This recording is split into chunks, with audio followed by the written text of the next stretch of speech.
6절로 7절의 말씀을 보시겠습니다. 좀 줄여서 보도록 하겠습니다. 1절입니다. 내가 보니 보라 어린 양이 시온산에 섰고 그와 함께 14만 4천이 서 있는데 그들의 이마에는 어린 양의 이름과 그 아버지의 이름을 쓴 것이 있더라. 4절입니다. 이 사람들은 여자와 더불어 더럽히지 아니하고 순결한 자라. 어린 양이 어디로 인도하든지 따라가는 자며 사람 가운데서 속량함을 받아 처음 익은 열매로 하나님과 어린 양에게 속한 자들이니. 7절입니다. 그가 큰 음성으로 이르되 하나님을 두려워하며 그에게 영광을 돌리라. 이는 그의 심판의 시간이 이르렀음이니 하늘과 땅과 바다의 물들의 근원을 만드신 이를 경배하라 하더라. 아멘.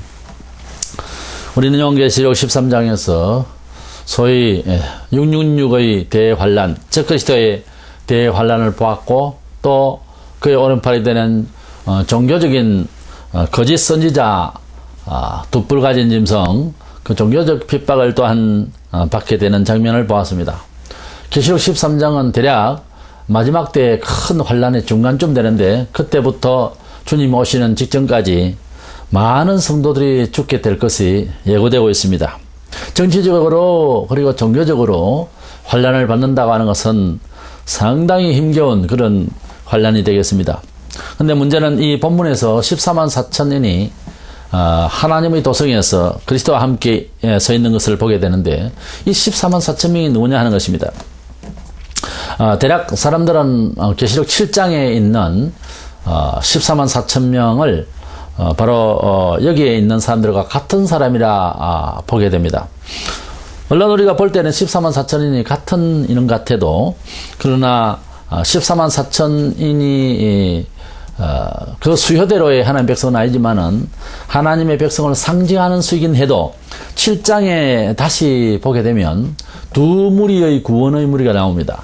많은 학자들이 요한계시록 7장에서 유대인들의 구원에 대해서 빼놓고 기독교인들의 구원만 자꾸 생각하니까 본문을 그렇게 오해를 하게 되는데 7장을 보면 이스라엘 12지파 그리고 지파의 이름들을 한 사람 한 사람 다 이제 기록을 세밀하게 하면서 각 지파마다 12,000명, 12지파, 그러니까 14만 4천 명이 있고 또 구원받는 수가 각 나라 백성들, 그러니까 수요를 셀 수 없는 그리고 어떤 이름을 정할 수 없는 수많은 세상의 중에 예수 믿는 백성들이 또 한 무리가 올라오는 것을 봅니다. 근데 많은 복음주의자들과 성경을 그냥 기독교적인 입장에서만 종말론을 이해하려고 하니까 그렇게 해석이 되어지는 것인데 7장에 있는 두 그림을 한 단체로만 보기 때문에 여기에 있는 14만 4천 명도 오해를 하게 되는 겁니다. 사실은 7장에 보면 먼저는 유대인들을 구원하시는 하나님의 어떤 그림이고 뒤에는 완전히 다른 무리입니다. 그 많은 백성들은 뭐 수효도 안 나오지만 뭐 지파별로 이름이 있다든가 각 나라의 이름도 없어요. 그렇기 때문에 앞에 사람들과 뒤에 사람들은 분명히 다릅니다. 하나님께서 우리 사람을 지으실 때도 흙으로 사람을 몸을 디자인을 하시고 코에다 생기를 불어넣어서 사람이 움직이는 이런 사람이 되게 했는데 하나님께서 택하신 백성이라고 하면 우리가 이스라엘 백성이라고 합니다. 구약 시대나 지금이나 이 세상에는 수많은 백성이 있는데 하나님께서 이스라엘 백성들만 하나님께서 직접 관심하시고 자녀로 삼으셔서 그 이스라엘 백성을 중심으로 해서 하나님께서 만물을 지으시고 하나님께서 세상을 살아가며 판단하시고 하나님께서 축복하시며 기적을 베푸시는 것을 보여주신 것이 구약 성경의 이스라엘 나라라고 하는 역사를 중심으로 해서 하나님 당신을 계시하시고 하나님을 믿는 자들에게 주시는 그런 영향력을 행사하셨습니다. 그런데 우리가 여기에서 질문을 할 것은 왜 이스라엘 백성만 하나님 백성이냐 이렇게 나오면 로마서 9장에서 잘 해답을 받으시기 바랍니다. 그렇게 하신 것은 하나님의 뜻이다 그 말이에요. 하나님께서 원하셔서 백성을 삼으신 거예요. 뭐 이스라엘 백성이 군대가 좋아서 이스라엘 백성이 재물이 많아서가 아니라 하나님께서 사랑하셔서 그를 선택한 것뿐이에요. 우리가 인생을 살아가면서도 어떤 선택에 있어서 강요성이 없고 자유롭게 선택을 할 때 나는 1번을 선택하는데 다른 사람은 2번을 좋다고 선택할 수가 있는 겁니다. 이와 같이 하나님께서 당신의 자유로 선택하신 거예요. 거기에 대해서 불만이 된다면은 지금 우리가 예수 그리스도 안에서 선택을 받으면 되는 거예요. 근데 그것은 받지를 않고 하나님께서 왜 이스라엘만 택하신 백성이라고 했느냐고 따지게 되면 끝이 없습니다. 예, 우리 인생은 무지해서 그 하나님 같이 못해서 알고 보면 그것이 다 선의 뜻인데 우리가 깨우치지를 못해서 우리는 너무 현실적이고 합리적이고 너무 세상적이라서 우리의 계산대로 생각하면 하나님이 틀려 보이는 겁니다. 그뿐이지 알고 보면 틀린 것이 없다고 말해요. 하나님은 공평하시고 공의로우시다고 말해요.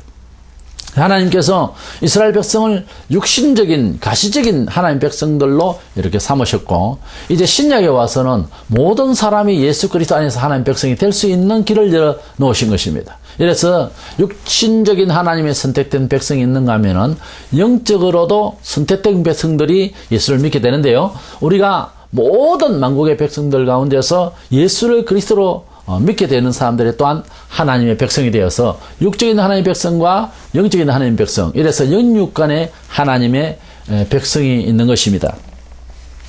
이래서 우리 하나님께서 요한계시록 7장에서 이 세상 마지막 이제 마무리를 하시니까 정통 이스라엘 백성들은 그때나 지금이나 현상적으로 지상 유토피아적인 로마의 치하에 압제해 있을 때에 메시아를 기다릴 때 그들은 지상에서 이제 로마를 물러내고 그들을 인도하는 그런 다윗이나 무슨 솔로몬이나 아주 능력의 엘리야나 이런 사람이 나타나서 아주 평정을 해줄 것을 기대했는데 나사렛에서 그 촌동네에서 어떤 선생이 나타나서 하나님의 아들이다 메시아다 했을 때는 안 믿어진다고 말해요.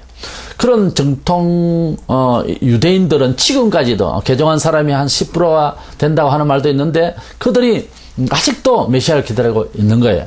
왜? 그들은 예수께서 이미 하나님 나라를 가져왔고 예수께서 만왕의 왕이 되시고 기독교 2000년 동안 수많은 사람들이 예수님 앞에 무릎을 꿇었는데도 그들은 아직도 예수를 이단으로 생각하는 거예요.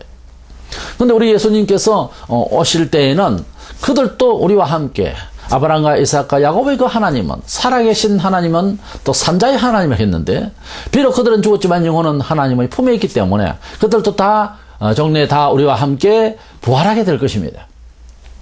이런데 예수님께서 재림하시는 그 직전에 대환란에 들어갈 때는 이스라엘 백성들은 그때까지도 메시아를 기다리고 있다가 하나님의 특별 보호를 받아서 그 대환란기에 중간기 좀 오면 계시록 12장에서 소위 그 여자로 표현되어 있는 유대인들은 하나님의 보호처로 도망을 가게 되고 그리고 유대인 중에서 개종한 사람들은 우리 이방인 중에서 예수 믿는 사람들과 함께 계시록 13장에서 큰 환란을 받게 되는 장면이 보이게 되는 겁니다.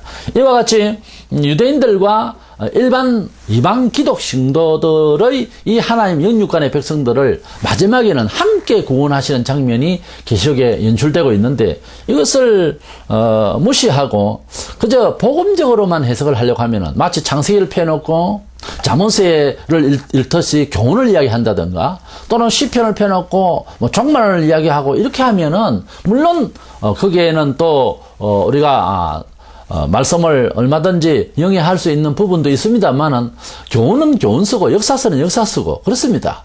그래서 우리가 요한계시록을 읽을 때에는 종말에 하나님께서 구원하시는 마지막 마무리라고 하는 입장에서 유대인들을 우리가 성경을 해석할 때 간과할 수가 없어요. 많은 성경의 여러 부분에서 유대인들이 마지막 때 구원을 받을 것으로 예언되고 있기 때문인 것입니다.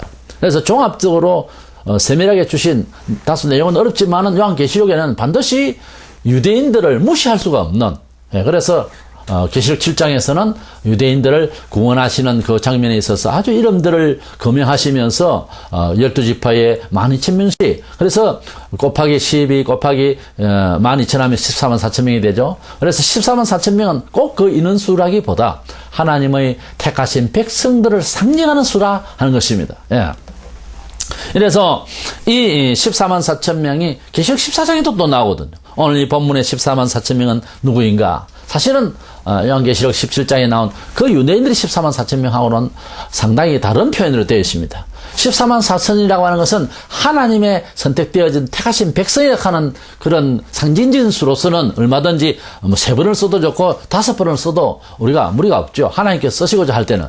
그렇게 볼 때에는 이 본문에서 14만 4천이는 어떤 하나님의 백성이라고 하는 입장에서 14만 4천이라 했을까 하는 겁니다. 14만 4천은 많은 하나님의 택하신 백성 이 말입니다.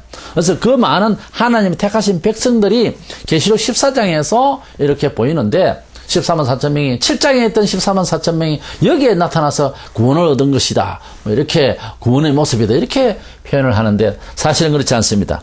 우리가 이 사람들은 계시록 13장을 거쳐서 많은 순교자들과 그리고 그 안에서 자연사도 할 수 있겠습니다. 고난 중에서 죽은 모든 성도들을 위로하시려고 확실히 구원하신다는 하나님의 언약적인 차원에서 이 본장이 기록되고 있는 것입니다. 두 가지로 한번 앞쪽에서 보겠는데 첫 번째로는 그들의 이마에 어린 양의 이름과 그 아버지의 이름이 기록되었다 이렇게 되고 있습니다. 그래서 14만 4천 명을 이단들은 자기들이 구원을 받게 되고 자기들이 14만 4천 명이 되면은 세상 끝이 되고 천국이 임할 것이다. 이렇게 헛된 소리를 하는데 한두 군데가 아닙니다. 이단들은 뭐 거의 그렇게 다 같이 자기네들 구원받을 수다 이렇게 말하는데 그렇지 않습니다. 14만 4천이라고 하는 것은 하나님의 택하신 백성들, 하나님의 구원받을 백성들의 많은 백성들의 수효를 상징적으로 말하는 거예요. 상징적으로.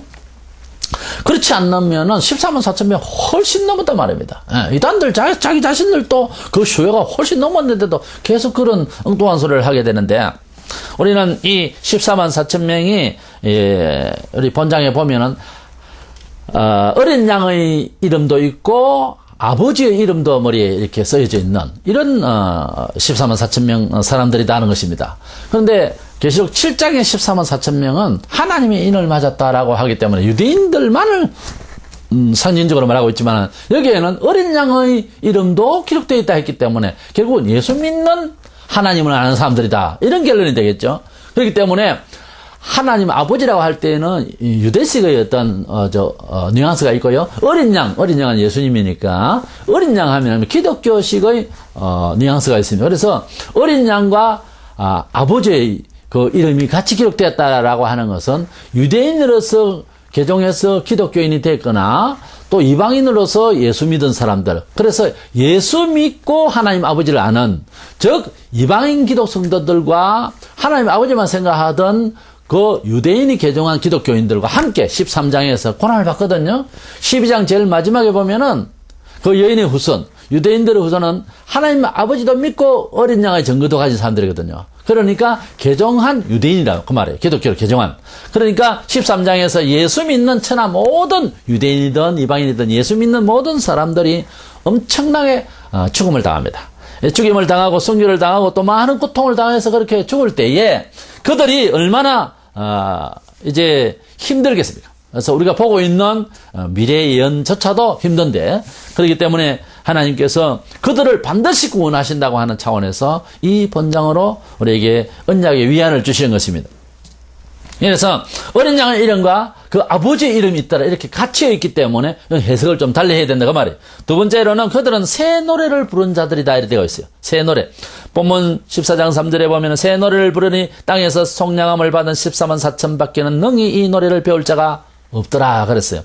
계시록에는 여러 노래들이 나옵니다. 많은 찬송, 그리고 찬송 안에서 여러 가사의 그 어떤 뜻들이 많이 나오는데, 특별히 이제 15장에 보면은 모세의 노래, 또 어린 양의 노래, 이렇게 노래라도 앞에 형용사가 좀 다릅니다. 노래의 그 성질이 좀 다르기 때문에, 계시록 5장 9절에는 보면은 그들이 새 노래를 불러, 이 본장에 말한 것 같이 새 노래를 불러 이르되 두루마리를 가지시고 그 인봉을 떼기에 합당하시도다. 일찍이 죽임을 당하사 각 족속과 백성과 방언과 백성과 나라 가운데서 사람들을 피로 사서 하나님께 드리시고, 예수님을 선언하죠. 예수님을 믿고 구원받게 된 우리들을 이제 이 본문에서 말하고 있는데, 이들이 노래를 부르는데 새 노래를 부르더라 그랬어요.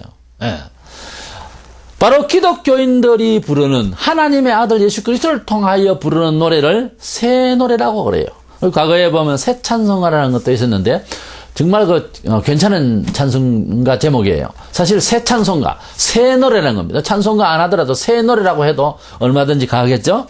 그래서 우리가 하나님 앞에서 부를 수 있는 노래, 성령할 수 있는 노래는 바로 새 노래다. 세상에 없는, 둘도 없는 그런 완전한 새로운 노래. 이래서 하나님의 아들 예수 그리스도를 통하여 구원받은 사람들이 불렀던 노래를 모세의 노래를 하지 않아요. 우리가 15장에서 다시 보시겠습니다만 15장의 모세의 노래는 모세는 유대 구약 백성이기 때문에 그래서 유대인들의 노래고 어린 양의 노래 혹은 새 노래는 바로 기독 성도들이 노래가 아니겠습니까? 이래서 본문 14장 3절에 있는 이 새 노래를 부르는 14만 4천 명이 누구냐? 바로 예수 그리스도를 믿는 자들이다 그 말이에요. 예수 그리스도를 믿는 자들. 그렇기 때문에 요한계시록 7장에 먼저 나온 14만 4천 명 유대인들과는 다른 사람들이다 그 말이에요. 예수 믿는 사람들이다. 유대인들이라도 개종한 예수 믿는 사람들이다 그 말이에요.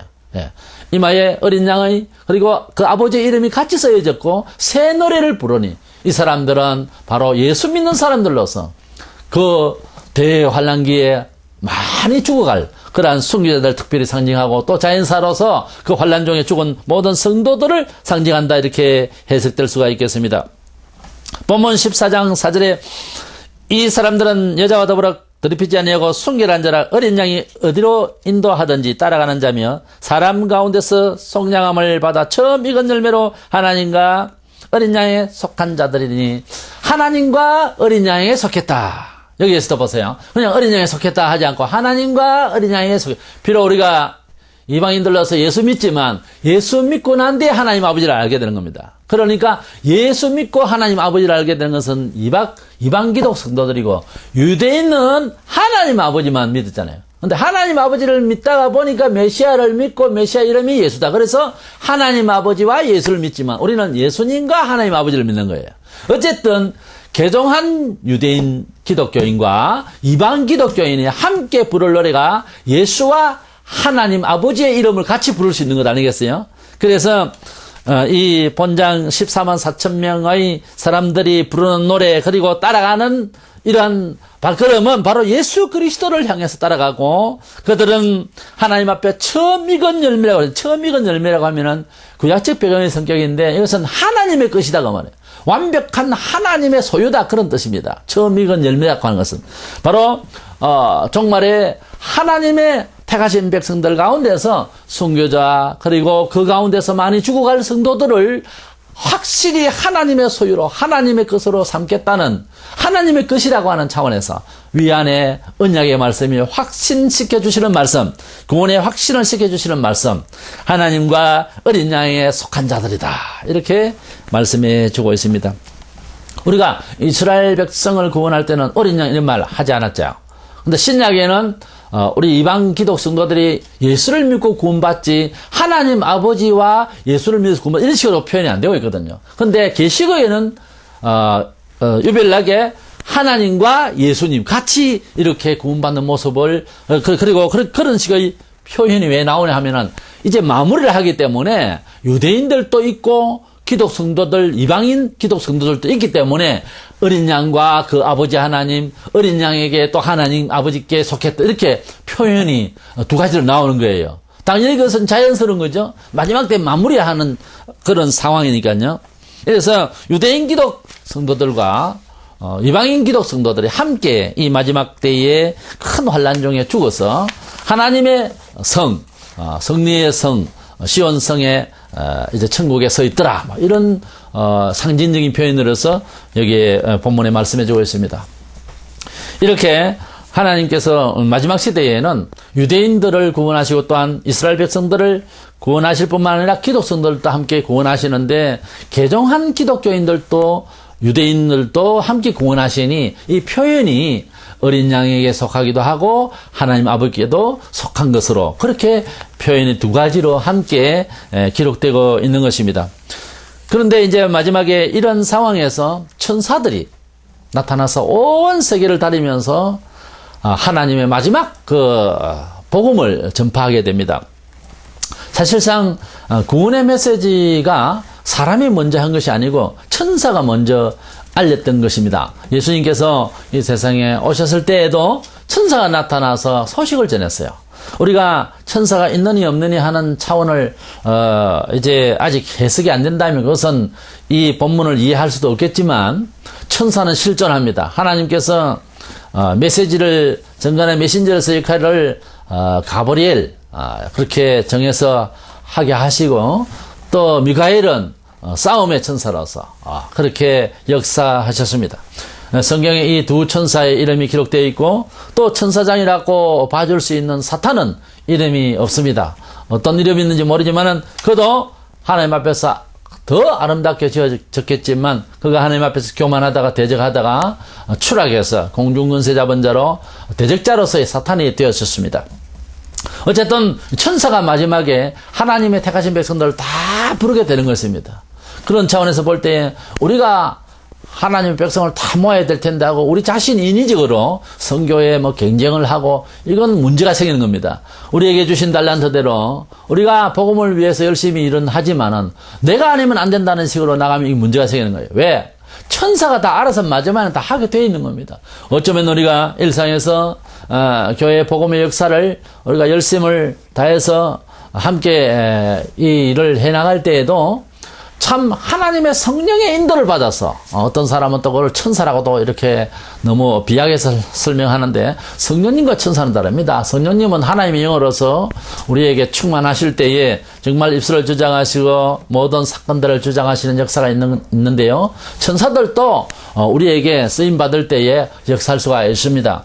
일단 하나님께서 우리에게 함께 하시고 하나님의 일을 하나님이 하신다는 차원에서 해나가면은 왈가왈부 싸우거나 선교 이런 일에 있어서 사회에 누를 끼친다든가 이런 일은 없어야 되는 것입니다. 왜냐하면은 사실은 마지막에 우리가 다 못한 일은 천사가 다 이제 복음을 전파하게 되어 있는 겁니다. 마태복음 24장 31절에 그가 큰 나팔소리와 함께 천사들을 보내리니 그들이 그의 택하신 자들을 하늘 이 끝에서 저 끝까지 사방에서 모으리라 그랬습니다. 우리 사람이 다 할 것 같아도 이것도 어떤 사람은 목사들이 유능한 목사들이 비행기를 타고 다니면서 온 세상에 날아다니면서 전도한다. 이건 아니에요. 사람은 사람이고 주의 종은 주의 종이요 주의 사자는 주의 사자고 천사는 천사고 성령님은 성령님이고 또 어린 양은 어린 양이고 분명히 돼가 있는데 그걸 아무렇게나 영적으로 해석한답시고 이렇게 너무 신령주의로 이렇게 영감적으로 한다고 해석을 상징적으로 해석하면 안 되는 겁니다. 그럼 혼란을 겪어요. 아무리 신비로운 단어가 있고 또 문장이 보여도 자세히 보면 그것은 구분되어 있습니다. 분명히. 이래서 우리는 이 요한계시록 14장에 14만 4천 명이 하나님의 성 시온산에 서 있는 모습을 보면서 이 사람들이 누구냐? 그거는 계시록 7장에 14만 4천 명 그 사람이 아니냐? 이렇게 볼 수가 없고 계시록 7장에 있는 사람은 12장에 이제 도움을 받아서 갔고요. 그리고 여기 있는 사람들은 계시록 7장에 나와 있는 많은 백성들하고도 또 다릅니다. 이 사람들은 1차적으로 처음 읽은 열매가 그랬잖아요. 1차적으로 이제 마지막 때에 순교를 하고 또 대환란 중에 많이 죽는 이런 성도들을 아마 뜻하지 않는가. 왜? 위로 차원에서 이 본문이 삽입이 되어 있기 때문인 겁니다. 그래서 이 7장에 있는 14만 4천 명 유대인하고 14장에 있는 유대인하고 이제 기독교인들이다.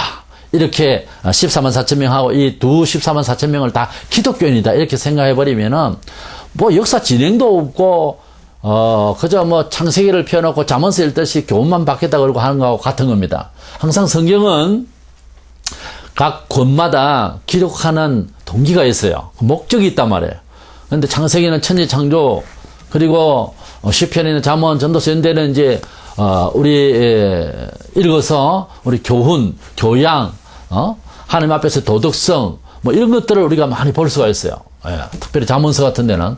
그리고 신약의 사복음서는 예수님의 행적, 사도행전은 사도들의 행적, 역사서라고 하죠. 로마서 이하에는 또 이제 교리가 나와 있고요. 계시록은 종말에 관한 말씀이란 말이에요. 역사의 흐름을 알아야 되고 각 책마다 특징을 살려서 읽어야 되는데 물론 다 뜻이 있습니다만은 그러나 계시록을 펴놓고 아무 데나 나고 여자는 교회고 우리 14만 4천 명 아무 데나 나와도 그저 하나님 백성이고 기독교인이다. 유대인들은요. 그렇게 해석하면 안 됩니다. 그래서 본문의 그 진행을 보면서 자연스럽게 흘러가는 이러한 역사의 미래를 봐야 되지 않는가 하는 겁니다. 그래서 본문에 14만 4천 명이 시온산에 서서 예수님과 함께 구원받은 그 확실한 그림을 우리에게 보여주시는 하나님 앞에 어떠한 환란이 오고 대환란기에 우리가 죽음을 불사하고 오직 예수 그리스도의 이름만 부르고 오직 그 하나님만 따라가고 오직 그 어린 양만 따라가는 저와 여러분 되시기를 축원합니다.